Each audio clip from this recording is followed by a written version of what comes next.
The North, in fact, the first division from the North descended on Biafra from Nsukka. People, the truth has been unveiled after many decades of falsehood that led to the massacre of Igbo people during the Nigerian Biafran Civil War. Now, watch the complete version of the truth during IBB book launch in Abuja. Just listen to what these people said, and you understand that the coup that happened in those days was not Igbo coup, as people tagged it to be Igbo coup. Watch it and leave your thoughts and comments in the comment section.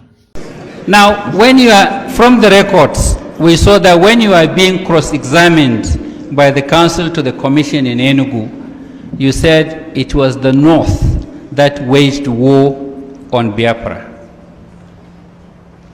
The North, in fact, the first division from the North descended on Biafra from Nsukka. Is that the first division of Northern Nigerian Army? Of course, it is not first division of Northern Nigerian Army, but it was commanded by the Northern troops, Northern officers and men. And that's your basis of saying it was the North that waged war on Biafra? I said actually it was Nigeria that waged war, not Biafra waging war on Nigeria. No, you said the North in your evidence. It must be lapsus linguae. Thank you very much. Now, you said it was in your book and in your evidence that the coup at 1966 January was long overdue. That was what I felt. That was my opinion. Do you still feel that a military coup is the best solution to political problems of countries such as Nigeria? Now, as you are there now on oath. The situation in 1966 cannot by any means be equated to the situation now in Nigeria. Now, do you agree? Now, what I'm saying is, maybe you don't understand my question. I do understand your question. In 1966, how I felt then might not necessarily be how I feel now. Okay. Do you still believe that military as an alternative to political government or to democratic government is the best solution? Right now that I am an old man, I feel otherwise. Okay. And you know that that first attempt you made was the beginning of the military incursion into democratic rule in Nigeria. Very right. It is not the handover or button changing that you keep having after that. Okay. Now the Ohaneze petition and your evidence said there was to be a planned jihad on January 17th. It came from your evidence. I said it's in my book, which was published in 1981. Listen to my question, please. Yes, I said so. Now, immediately after talking about the jihad, they said the coupists. There's nothing called. Listen now, those who planned the coup is the same thing. They are coup plotters. Yes, the coup plotters, it doesn't matter. The coup plotters were to install Chief Awolowo as the president. That's what they plan to do. Which of them? Those who planned the jihad or your own? Those who planned? You talk about planning the jihad. Those of us concerned with the coup of January 66 did not plan any jihad. Yes. In fact, they carried the coup, they moved fast to preempt jihad. That's what I said. Listen, and it's so well recorded. No, it's no question of well recorded. You see, you planned a coup. Beautiful. The Ohaneze petition alleged that that coup was to prevent a jihad on the 17th. Beautiful. The following sentence in their petition says, those coup plotters wanted to install Chief Awolowo as the president of Nigeria. Something is amiss somewhere. Is it your group that wanted to install Chief Awolowo or the jihadists? That's all I want you to clear to the commission. The book I tendered here is very specific on it. Awolowo was to come and be the head of government. That's your arrangement? Our own, yes. Thank you very much. Yes. Okay. Now, do you believe that Igbos are being marginalized? Of course Igbos are being marginalized. Okay. Let me tell you something. Wait, you have answered my question. Now, one of your witnesses said Igbos are everywhere in this country and doing everything. They are so friendly and they are involved in every trade and business in every nook and corner of this country. Is that how you appreciate? Answer the question. Is that how you appraise marginalization? these are the questions. Every individual, let me tell you what is wrong with this country. Sorry, my lord. Every individual My lord, I want you to answer my struggles question. on his own. Every individual. So Igbos being everywhere shows that Igbos are the best Nigerians. They are the best Nigerians. They are everywhere. They are true Nigerians. You should have waited for my question. No, but I must preempt even your question. You see, Igbos, if you are talking about marginalization, it isn't in terms of Igbos individually working as individuals. In what context is the marginalization? Exactly. For instance, the question of appointments, the question of things that belong to us in general, in fact, even the question of depriving Igbos of their rights. This is marginalization. Now, you said in the Ohaneze petition that Igbos are only one out of 400 ethnic groups in this country. You agree? Could you please restrict yourself to the statements I made? You are supposed to answer my questions. I If you didn't- don't know, say you don't know. Uche Chukwumereji has answered that kind of question. I am dealing with January coup, and that Ohaneze has partitioned everything. My compartment is January coup 66. My friend, you are here as the witness to the commission, and it is my right to ask you questions, and you have an obligation to answer them. If you don't know how to answer, say you don't know. The truth You is should not- that you said that I falsified history. I want to know I didn't where say- in my statement, it is in your letter. I want to know where in my statement I I said it falsified is in the history. record of Ohaneze, and you are their witness.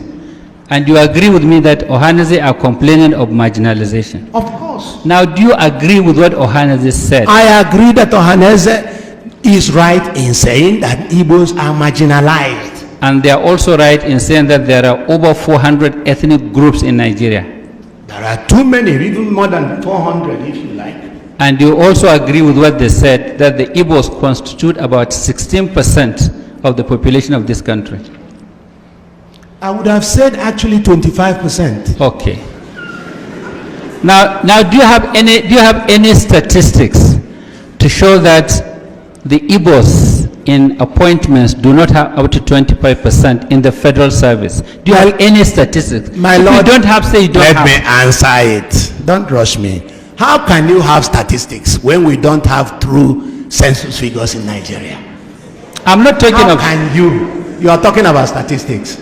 Let us have census figures first. Because we don't have census figure, then we don't have statistics Then you are of imagining appointments in A federal. lot of people are dreaming dreams in this country. Some people put the population of this Nigeria at 120 million. Some said 100. Some said 100. When are we going to have our figures?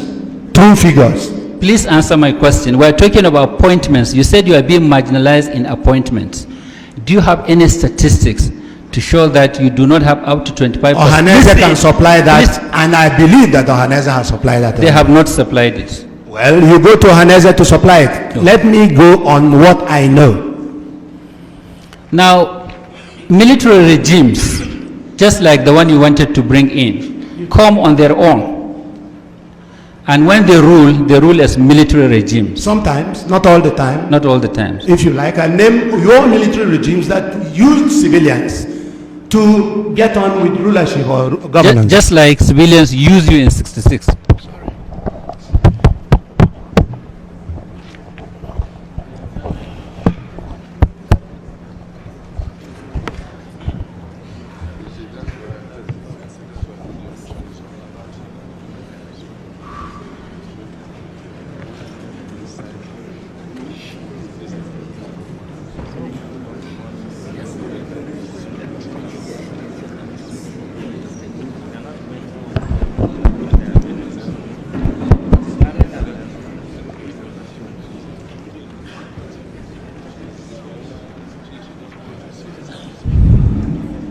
There was never any military regime in this country that ruled without civilians.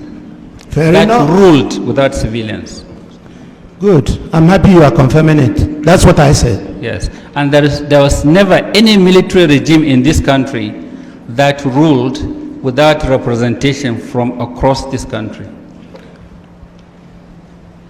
We never ruled Nigeria. No, I'm not talking. We of January 66 never ruled Nigeria. So you are not in a position to know who should have been in the government if we actually wanted to rule Nigeria. Okay. Now, in 1966, 60% of the officers of the Nigerian army were Igbos. 60% of the officer corps Were of the Igbos. Nigerian, that is in fact an estimate, yes. Yes. And at that time, from your evidence and your book, one of the things worrying the Igbo officers was that there was the Nigerianization of the army, and some people were insisting on quota. You know, I took advantage of Nigerianization of the army. So I could not condemn Nigerianization of the army. No, I'm not saying you. What we took exception from was the question of anybody in trousers becoming an officer. That's what we took exception from. Okay. Now, when you left the army as a captain. Yes, of course. Yes. I didn't leave the army. I was bundled into prison. Okay, and then from there dismissed or retired. Up till tomorrow, we were not tried, so I don't know whether it's dismissed or retired. And all this is because you were involved in the January 66. Exactly. General And Enjuma. as I told you, even Gawan did not try us. Yes. Rather, he gave one of us, our leader, he gave our leader a military burial and gave him full military honors whilst he detained us. And you could kill Ironsi for not trying us. And he left that gentleman for not trying us either. Now, at the time you planned the coup, or you were planning the coup, you knew that if the coup failed, your career in the army is finished. Fantastic, you are right. Then I knew. Yes. Then why were you complaining that some of your mates were major generals? You see, the trouble is that They you didn't don't plan a understand. coup. They were good Nigerians. That's why they became major generals. A lot of them became major generals because of coups. Successful And in fact, they coups. promoted themselves. You should have known that. Why are you laughing? You should have known that. They promoted themselves. That's why other countries laugh at us. Please go ahead. Yes, I'll go ahead, Mr. Bule. Mr. Bule, now in your book, you tried to state the reasons why you people gathered to organize the coup. You're right. Now, thinking back now, do you still regard those reasons as valid? Very. Listen, for a military takeover instead of a democratic change of government. You understand the question? The reasons were as valid then as they are valid today. The killings in the West and the killings in TV area prompted, in fact, an action from us. And there were other reasons. There were other reasons. They're all enumerated in the book I had tendered. Now, you use the rank colonel now because you are promoted in the Biafran army. Beautiful. And I prefer it. And Ojukwu also promoted himself. Fair enough. Fair enough. I don't know. When he comes, you'll ask him. Now, from certain publications we read, credited to you, you were not in very good terms with Ojukwu. I am happy you said this. Yes. In other words, I have my own views on every issue. I am happy you said this. Yes. Because I fought the war on the Biafran side. I criticized Ojukwu for taking certain measures. And I'm happy you have my book there, The Fall of Biafra. I have my own views, just as I had my own views in Nigeria when I was an army officer, and my views tallied with some views by other people. Now, do you know that, like I said earlier, in every corner of this country there are Igbos living peacefully with other Nigerians? Living peacefully? Yes, with other Nigerians. Well, there are Igbos, correct, but living peacefully, I don't know. Because they are being murdered at every turn. They are being slaughtered at every turn. Anytime there was any riot, they are slaughtered. And you should have known that too. Are you speaking on facts or on what you read on the pages of newspapers? Well, all I can tell you is that there's even a case here. There are case is still there are here. Igbos across northern Nigeria. Probably Akaloka is living happily, isn't he? Probably. Do you know what Akaluka did? You brought the issue. Do you know what Akaluka did? Do you know the facts? Whatever he did, Listen, do you know the facts? whatever he did, he should have been subjected to the rule of law. Listen, do you know the The rule facts? of law should have applied. Do you know the facts about Akaluka? You said that I listened to the radio and I read the papers. Look, I read the papers. Oh, so All I know is that he is not alive today to even deny what he's been said to have done. do you know that as a result of Akaluka, 20 House of That Fulani is people what were you killed? said. That is what you said. We have not been told this. Have you sent any delegation to Igbo land to explain the Akaloka issue? Have you sent any delegation to Igbo land? You are not supposed to ask me questions. You have to answer my I'm questions. sorry. I'm awfully sorry, my lord. Okay. All I can tell you is that you are begging the question with regard to Akaloka because he's not around. He's dead.